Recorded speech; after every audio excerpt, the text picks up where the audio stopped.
Welcome to another webinar. This one focuses on reading comprehension.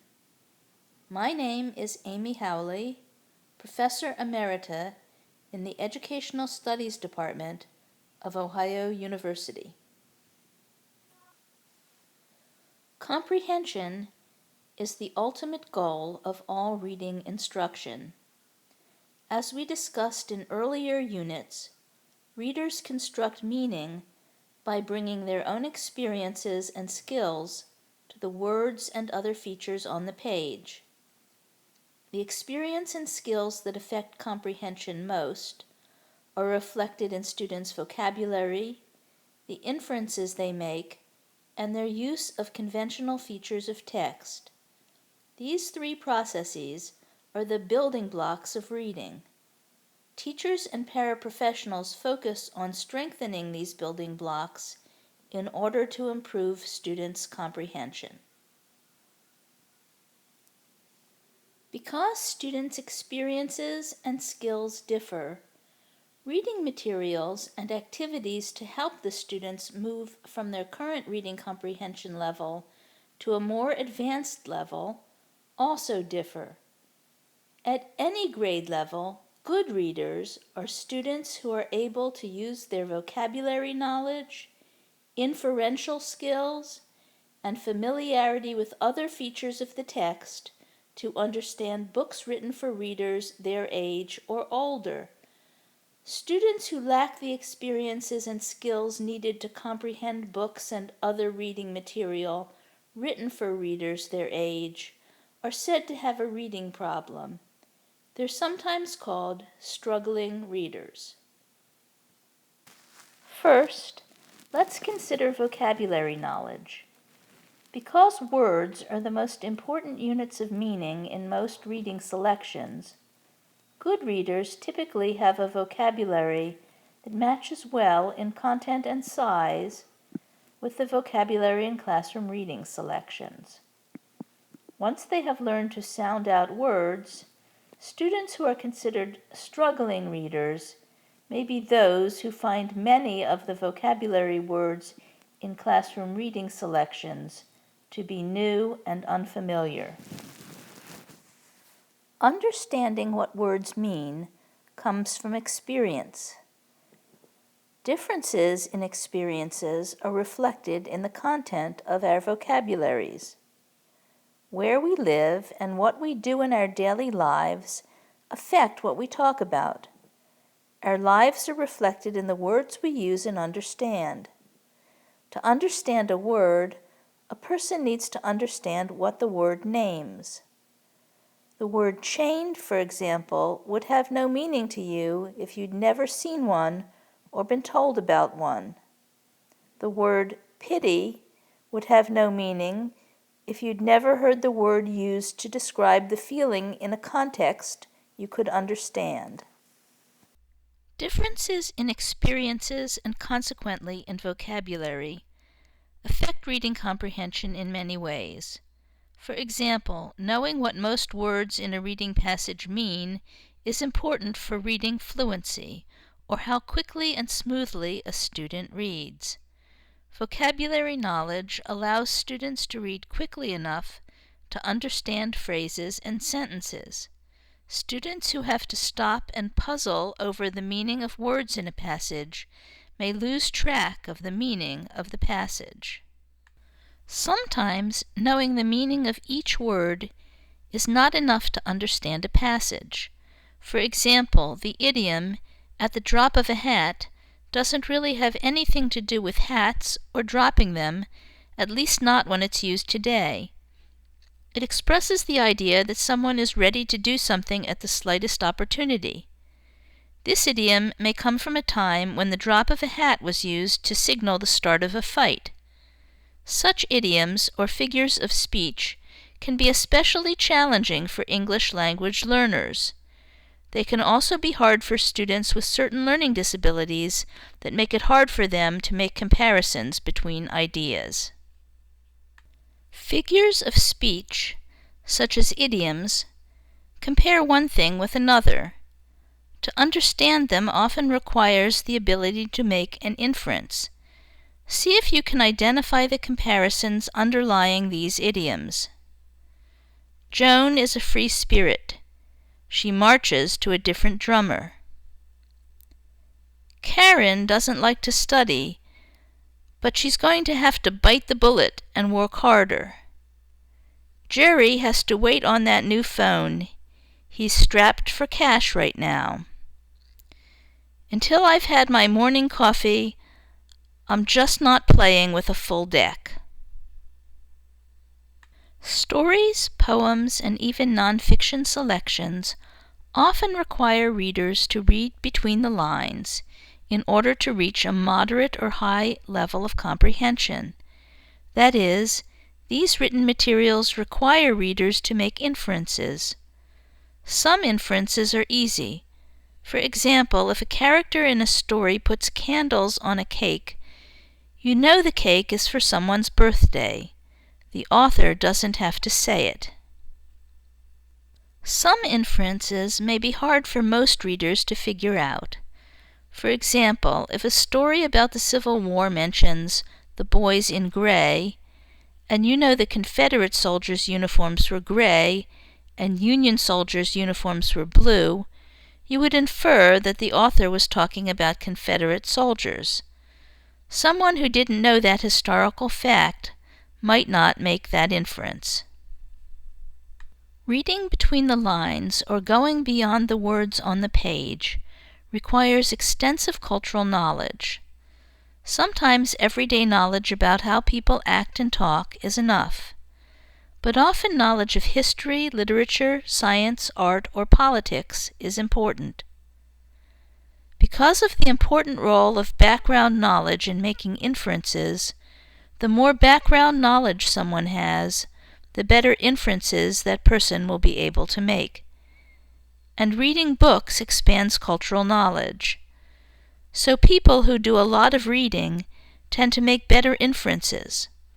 For this reason, it is generally true that the more people read, the better readers they become. Being able to make inferences can make reading more enjoyable. For example, an inexperienced reader might miss the humor in this passage from the beginning of Huckleberry Finn, a story about an orphan boy and his adventures. The story starts with Huckleberry, or Huck, talking about how hard it was to live with a widow woman who took care of him and made him dress in good clothes and go to church. It talks about how he finally decided to run away from the widow woman, but then how a visit from one of his friends is causing him to rethink his decision. Here's the passage. I got into my old rags again and was free and satisfied. But Tom Sawyer, he hunted me up and said he was going to start a band of robbers, and I might join if I would go back to the widow and be respectable. So I went back.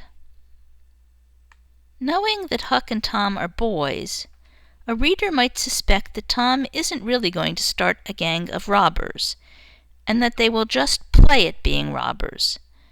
And a person who notices contradictions would see the humor in Tom's telling Huck he had to go back and be respectable before he could join the gang of robbers. Robbing isn't considered respectable by most people in our society. Recognizing the contradiction between being a robber and being respectable is crucial to getting the humor in the passage.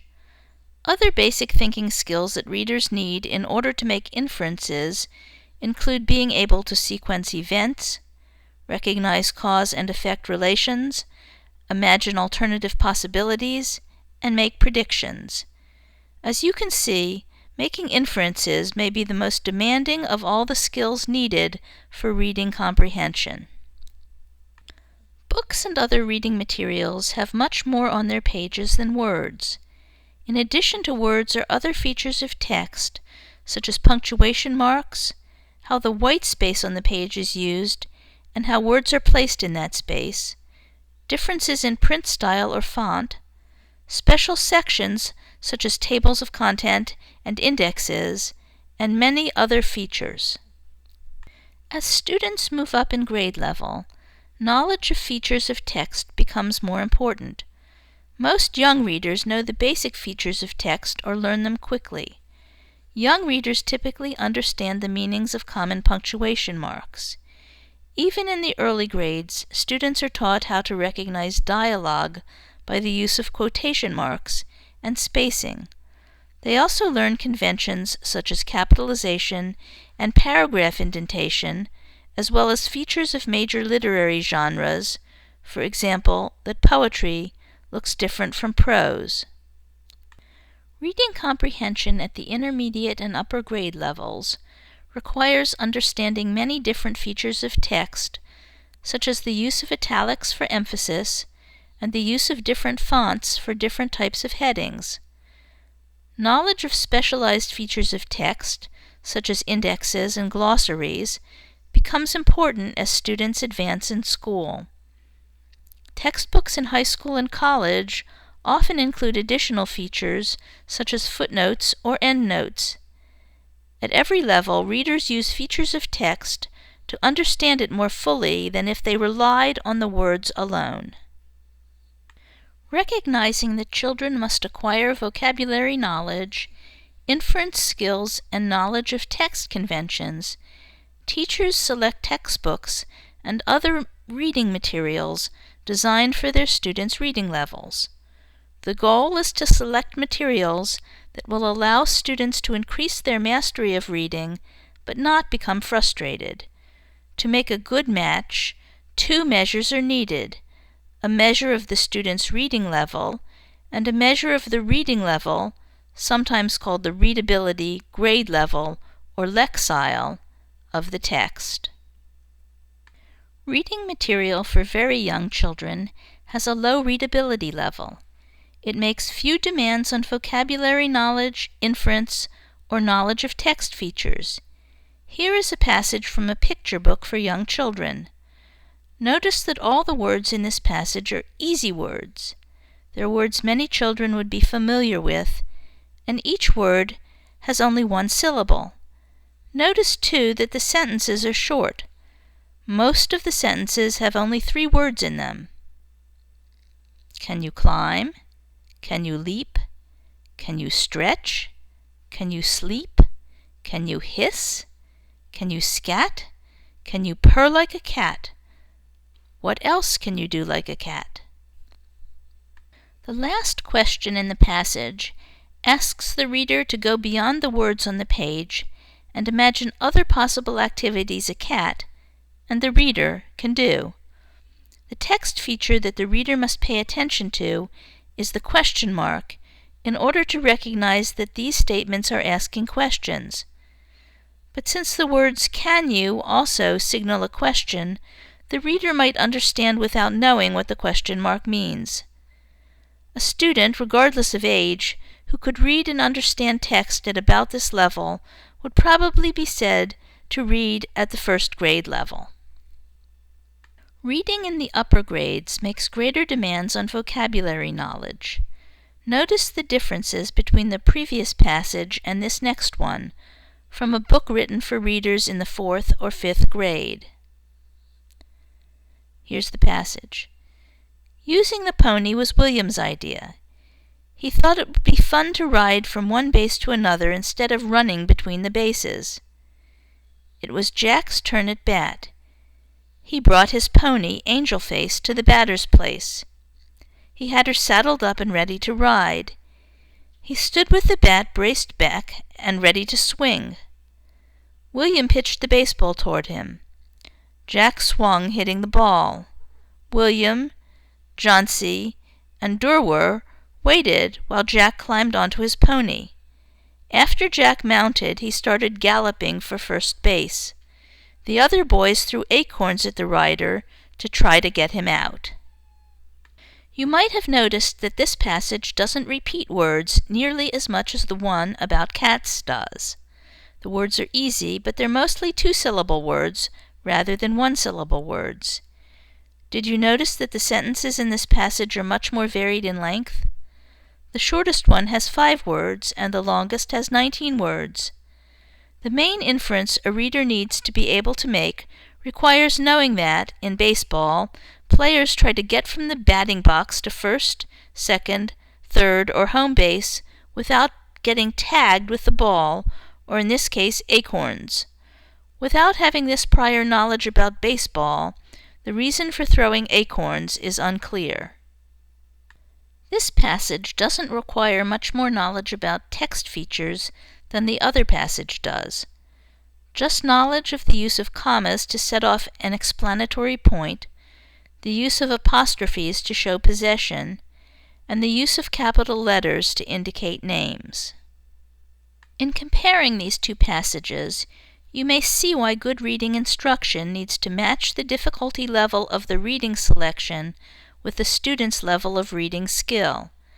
To find out whether a certain reading selection is at the proper level for an individual student, the teacher, or a paraprofessional working with the teacher, may have the student read a passage from the selection being considered.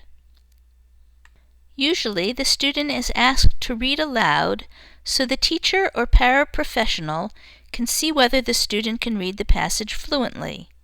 As the student reads, the adult may mark words that are mispronounced, omitted, or self-corrected on the copy of the selection that he or she looks at as the student reads.